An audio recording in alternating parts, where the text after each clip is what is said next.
population qui contribue à une révolution, ce sont des recherches qui ont été menées par des chercheurs qui ont étudié les soulèvements populaires sur 400 ans, 4 siècles, plusieurs centaines de révolutions. Il n'a fallu que 3% de la population. La tête des photos, la poster, la vidéo, la soldat. Pression à Moukele. Si y a pression à l'Emblon, mi semble non. Recherche au lait, au montré bena. Mounya me siya me le togo pataye la toke mbo asonya. Bevou vion adjo, de 4,2%. Et le lato. Voilà. Nya dada mia no vire chan pompo kudenti san yen kwa vidéo à voir amere so dam et so. Et ma foué na mine miase.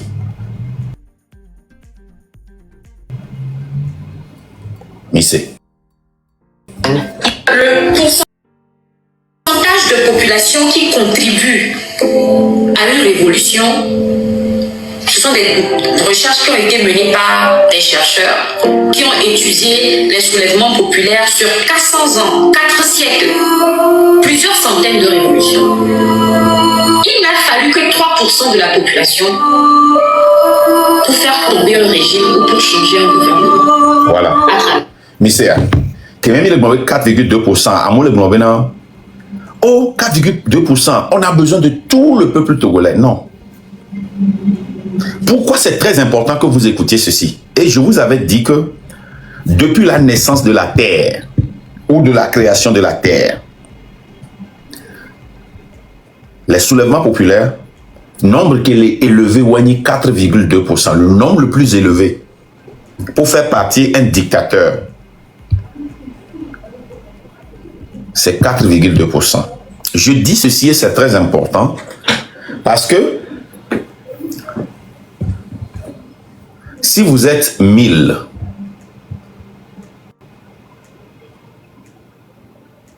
ou bien si vous êtes 100 dans un quartier et que 4 seulement sortent, ou bien 3,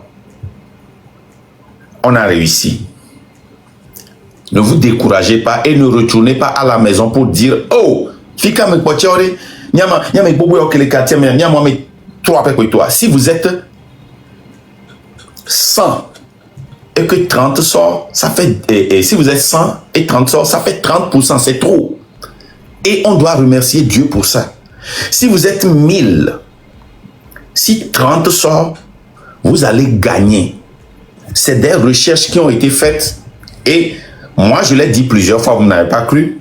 Vous croyez en Farida, je vais jouer ça encore. Pendant 400 ans, c'est vrai. Le pourcentage de population qui contribue à une révolution, ce sont des recherches qui ont été menées par des chercheurs qui ont étudié les soulèvements populaires sur 400 ans, 4 siècles, plusieurs centaines de révolutions.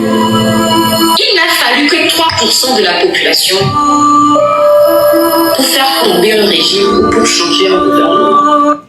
Vous avez entendu? De Kougare Nami. Novi yere champion mek bébé nale. Marc. Novi yere le tourna mek bébé Marc. N'y karajiba mojato. Au karajiba mojato. Je l'ai dit, oui, à Molato. Mais voyez, à mes auto, yo te nommons me amila douji. Auto, yo nommons me. Kakabe fort ne joue amila douji. Donc, je vous le dis, parce que je ne veux pas que vous soyez découragés. Parce que les gens ont dit que la sortie du 6 était un échec, mais nous avons vu que ça a dépassé notre espérance. On a eu plus de 10% de ce que nous espérions dans les rues. Donc, rappelez-vous, si vous êtes 1000 dans votre quartier, 3% de 1000, ça fait combien? Ça fait 30. Si vous êtes 10 000, 30% c'est combien? Et 3% c'est combien? Je pense 300. Si vous êtes 300 000, 3% c'est combien? 30 000. Ne regardez pas trop le nombre de mains. Et après demain, j'allais dire, parce que nous sommes au J-2. Au JJ-2. Ne soyez pas découragés. Ngemu jibena amwaba to caméra sisi avec oh Togolais regardez mi décourager na mentor là et nous à Kobe mi akwata mi was harika pour mi ato ne nya nyame adjoa mi ko fiera à mes 500 pek poteau. Vous avez vu la révolution du Burkina? Il y a eu des places où on a eu une trentaine de personnes, mais ils ont fait le travail. Ceux qui ont affronté les soldats au niveau de l'Assemblée, il y avait eu près de 80 personnes. Mais quelle est la population de Ouagadougou? Quelle est la population du Burkina? Il n'atteignait même pas 3%. 80 personnes, 100 personnes qui ont marché sur l'Assemblée, ça n'atteint même pas 3%. Mais ils ont fait tomber l'Assemblée. Et c'est quand ils ont commencé par marcher vers la présidence qu'ils ont tiré toute la masse. Je vous ai dit que les faibles joignent la lutte et c'est eux qui nous donnent la victoire à la fin. C'est à la fin qu'ils viennent. Ils doivent être 100% sûrs que nous devons gagner. Ils doivent être 100% sûrs que on ne va pas perdre et ils seront obligés de fuir. Parce qu'ils n'ont nulle part à aller. Nous qui sommes dans les rues, nous pouvons fuir. Nous avons peut-être quelque chose dans la poche. Si on ne nous donne plus de boulot, nous avons des gens qui peuvent nous aider. C'est la classe moyenne qui est toujours dans la rue first. Et les jeunes vaillants qui nous suivent, on doit tout faire qu'ils restent dans les rues avec nous. Donc, de grâce, ce que nous avions vu le 6 là, ne le faites pas. Oh, miato, à mon tour la gueule. Ah, oh, miato, hein. Les gens ne sont pas sortis à Goué. Hein? Oh. Les thèmes qui sont à Goué, là, pourquoi vous n'êtes pas sortis? Vraiment? Ou bien c'est parce que... Non, ne faites pas ça. Oh! Les gens sont sortis à Djidjolé et les gens sont sortis à Tochi. On attend les gens de Bé. Non. Non. 3%, Farida a dit. Moi, j'ai été plus conservatif. En disant 4,2%. C'est des recherches qui ont été faites sur 400 ans. C'est des centaines de recherches. Depuis sur 400 ans, il y a eu des centaines de régimes dictatoriaux que le peuple a fait tomber. Et je vous ai dit qu'il n'y a aucune dictature dans le monde qui peut résister le peuple si le peuple dit non. Si ce n'est pas une révolte, si ce n'est pas une protestation, si c'est une révolution, la révolution verra toujours sa fin. Et le président, le dictateur, l'empereur a toujours soit fui, tué ou arrêté.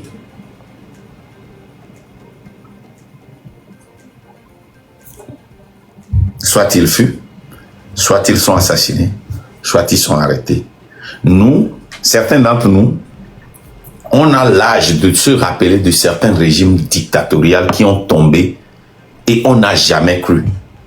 Il y a les Mobutu, il y a les Samuel Doe. Il y a à côté de nous ici le président béninois et Mathieu Kérékou qui est parti et qui est revenu, qui a eu le sens. Lui, il est revenu parce qu'il a été très intelligent. Et il s'est adapté à la jeunesse et au peuple rapidement. Il s'est adapté rapidement. Est-ce qu'on est prêt pour le 26? Il y a Tommy Sogbe. Mi Sogbe n'y a une conviction de mi yaloudia.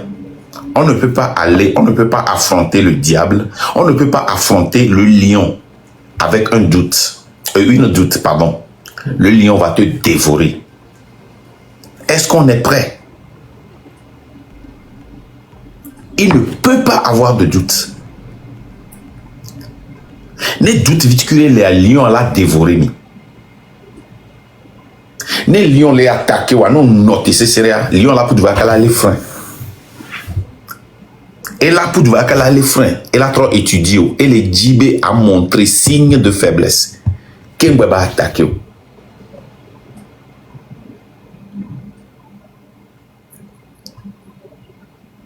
Zare a blogueur ou la trop ou la wabe live pour nous encourager encore, pour vous pomper.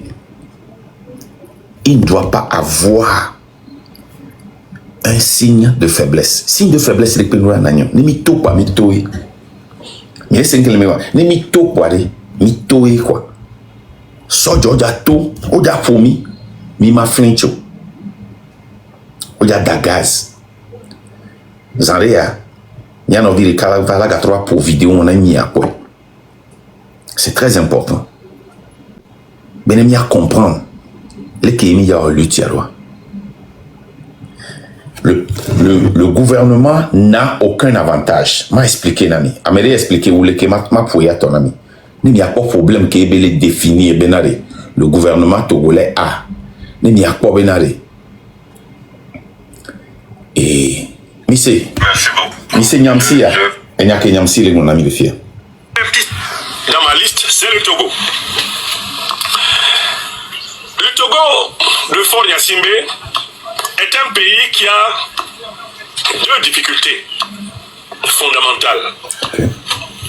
Sa première difficulté, c'est que c'est un pays dont le régime n'est pas véritablement légitime parce que c'est un régime qui est arrivé au pouvoir par coup d'État et qui est resté au pouvoir par une succession de coups d'État civils ou le coup d'État constitutionnel. Donc c'est un régime qui souffre d'un vrai problème de légitimité. Et ce problème de légitimité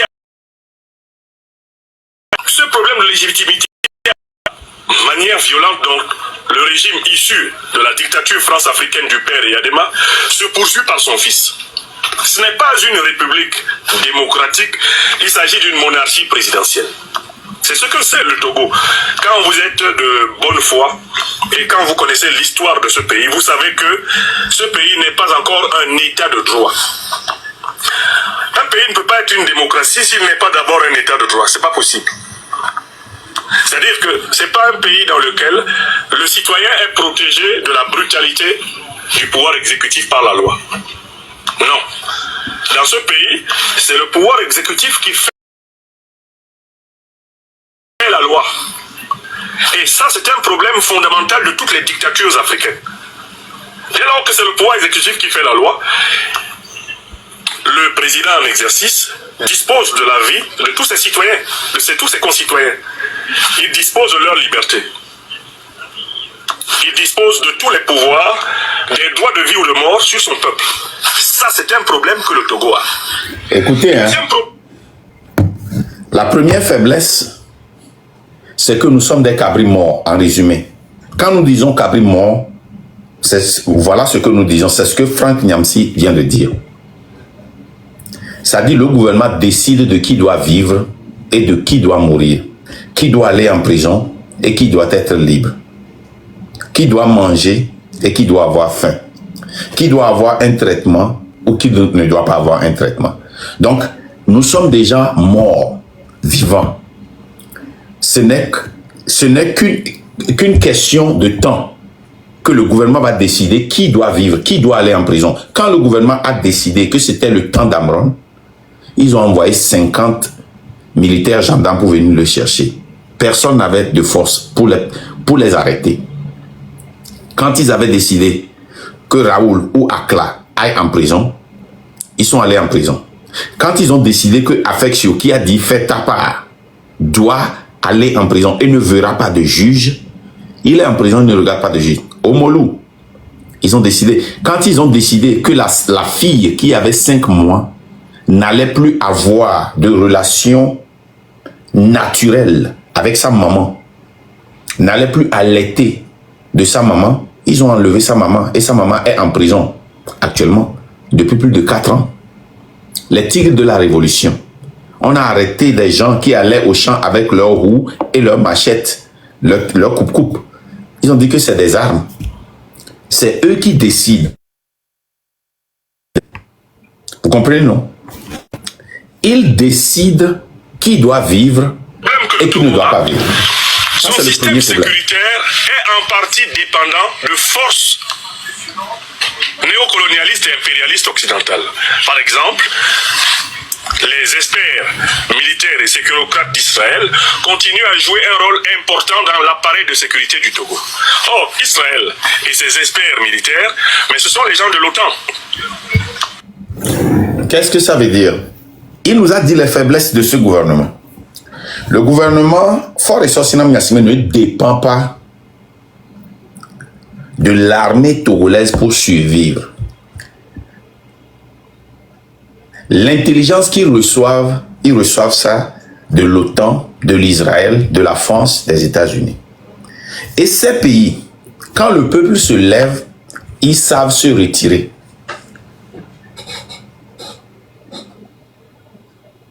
Quelle qu'en soit leur force, dans n'importe quel pays, en Irak, quand les Irakiens se sont levés, ils se sont retirés. En Afghanistan, ils se sont retirés. En Libye, finalement. Quand le peuple se lève, il ne peut plus rien.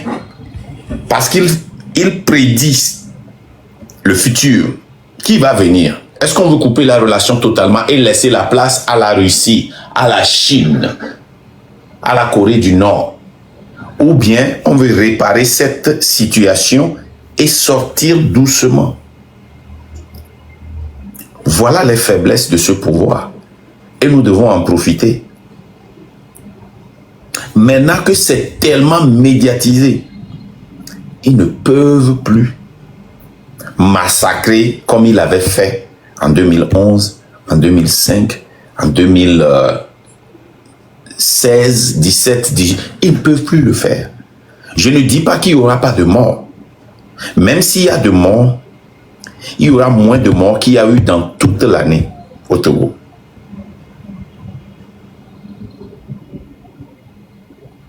Même s'il y a des arrestations, il y aura moins d'arrestations qu'il y a eu dans toute l'année au Togo.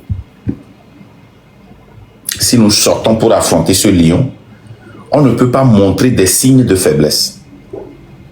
Si on montre des signes de faiblesse, le lion va rougir et le lion va nous attaquer et le lion va nous dévorer. Même si on est fort. Donc on n'a pas le droit de montrer des signes de faiblesse. C'est très important. Nous devons maintenir les barricades. Nous devons maintenir nos quartiers. Nous devons être disciplinés et leur montrer que nous pouvons les affronter la main vide et que le monde les regarde s'ils essaient de nous toucher. Et ceux qui vont marcher sur la colombe de la paix.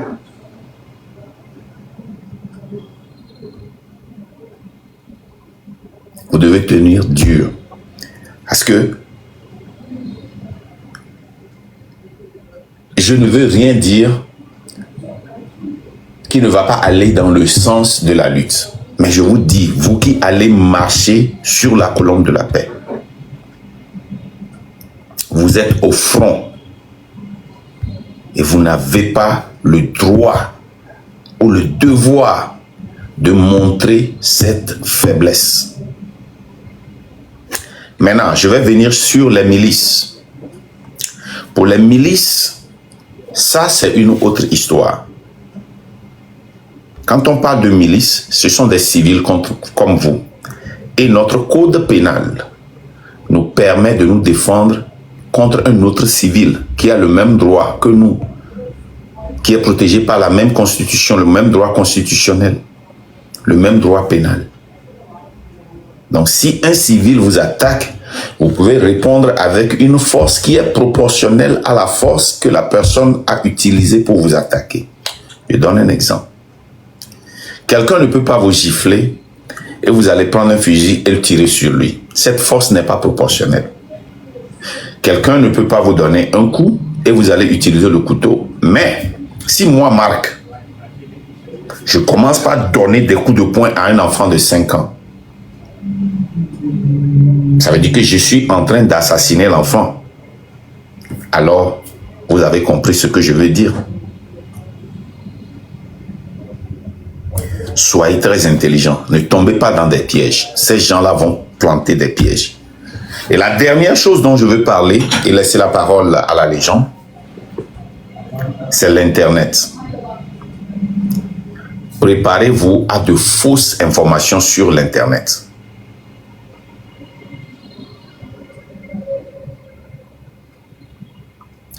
Dans le train de la liberté, on pensait qu'on était préparé contre ces fausses informations, mais ça venait en toute vitesse. Cette fois-ci, nous pensons que nous sommes préparés, mais on a besoin de vous.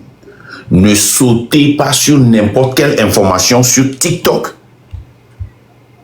et croire que c'est la vérité, ou bien sur Facebook. Ils savaient que nous tous, on était sur TikTok. Comment est-ce qu'ils nous avaient presque eu?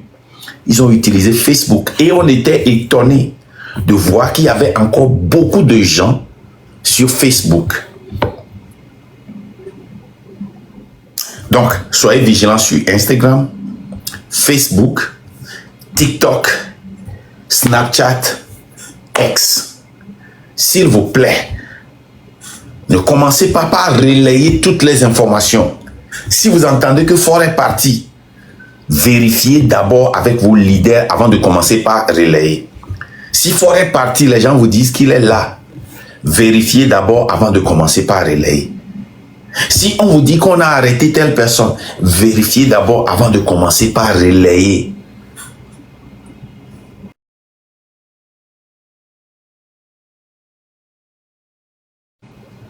La communication, 80% du combat. 80%. C'est pour cela que ce gouvernement a dépensé plus que n'importe quel gouvernement en Afrique de l'Ouest pour infiltrer, pour combattre. Et vous allez voir comment ils raisonnent. Ils s'en fichent pas mal. Ils n'ont pas honte.